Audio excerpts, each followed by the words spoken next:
How's it everyone? Today I'm here with my WWE Cruiserweight Classic July 20th, 2016 review. Of course, this episode featured the second batch of first round matchups, actually completing the first half of the first round matches. So the first 8 matches out of the first 16 of the first round now completed. And without further ado, let's jump right into this video. Actually, before I get into the episode, I'd like to mention that I forgot to mention this last week in my first episode review, that I really like the fact that they had the wrestlers shake hands before the match, and they actually had the referee raise the hand of the winner after the match. It's a little thing, but I just thought I'd mention that because it's something I actually really like about this tournament as well, as the fact that they do that. So it's a little thing, but I just thought I'd mention it. But this week we opened up with another first round match, like I said. We have Taijiri taking on Damian Slater. This match was pretty average. Nothing really significant happened here. I will say, though, I was pretty impressed with Damian Slater. He actually did work very smoothly in the ring. And he did. He's a pretty good high flyer, it seems like. So I was pretty impressed with Damian Slater. Taijiri, after all these years, can still go. So I was pretty, not impressed, but I was just, kind of more like, whoa, I wasn't aware how good Taijiri still is, and he's still, strong style still was very strong in him.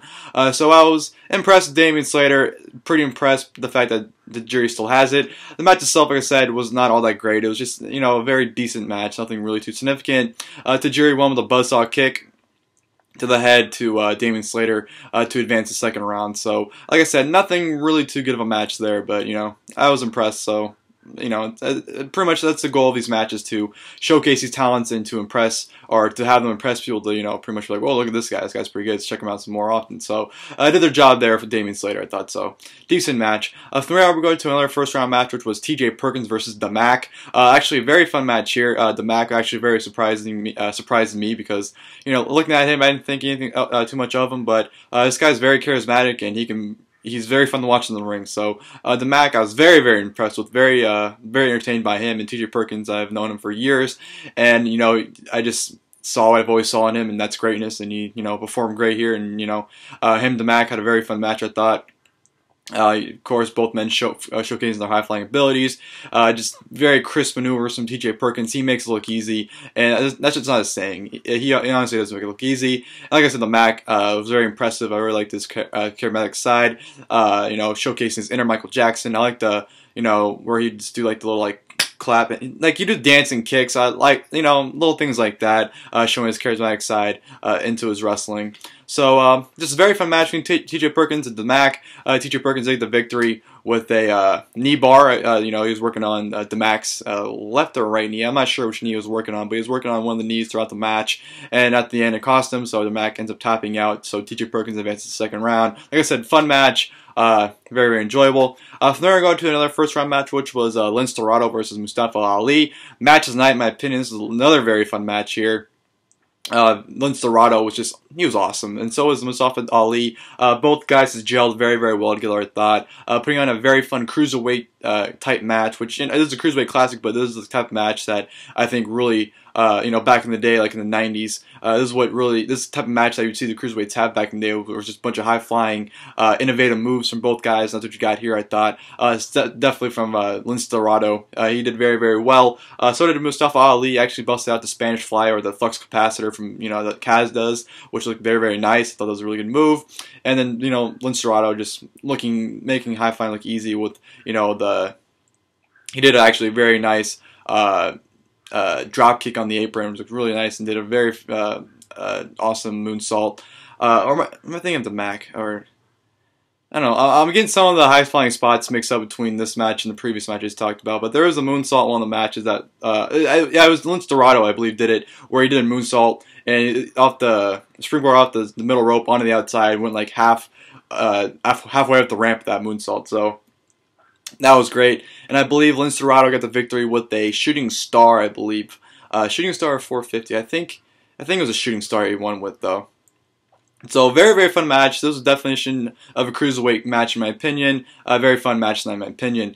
And then we go to the main event, which was Akira Tozawa versus Kenneth Johnson. Very underwhelming main event. I was not really too much of a fan of this. Akira Tozawa looked really, really good in this match. Kenneth Johnson, not too much. I wasn't really too impressed with him. I want to like the guy. I like his story. He seems like a really nice guy, but I just couldn't get into this match with Tozawa. But Tozawa did his best to make it entertaining. There was some, Kenneth Johnson. I know the story of the match was Akira Tozawa just kept throwing everything at Johnson, but Johnson just would not stop fighting. He kept, getting back up when he should have been staying down. And, Mauro Ranallo was really into this match. And I just wasn't. Even though I can see why, I know the story of the match, what they're going for, but like I said, I wasn't a fan of it. I wasn't a fan of how it executed. So I didn't really like this main event all that much. Like I said, Akira Tozawa did make it entertaining. Hit a phenomenal snap German suplex.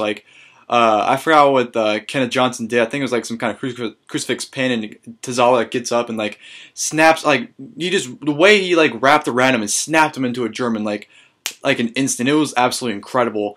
But Akira Tozawa to get the victory with a deadlift German suplex on Kenneth Johnson to advance to the second round of the Cruiserweight Classic. So that is your review for the first episode. Like I said, the episode was good. I'd say the step down from last week's episode, but still an entertaining episode. Taijiri Perkins and the Mack, as well as Lince, Dorado, and Mustafa Ali had two really good matches, and the opening match and the main event were just pretty underwhelming. Wasn't really too much of a fan of those, but the other two matches I thought were really good. And the next week we have a big episode. Next week we'll have Zack Sabre Jr. in action.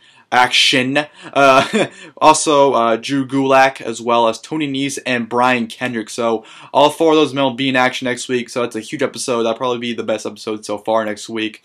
And yeah, this is a fun tournament. I'm really looking forward to see how it plays out. We still have, I believe, 8 more weeks of this, so it's gonna be a fun, very fun ride. And I hope you guys enjoyed the episode. As well as this video I meant, sorry about that. If you guys would like, please in the comments below, leave your guys' thoughts on the episode of Cruiserweight Classic for tonight. Leave your guys' thoughts on this video if you want. Pretty much anything Cruiserweight Classic related, leave it in the comments like. And yeah, hope you guys enjoyed this video as always, and until next time, I'll see you guys later. Thank you guys for watching the video.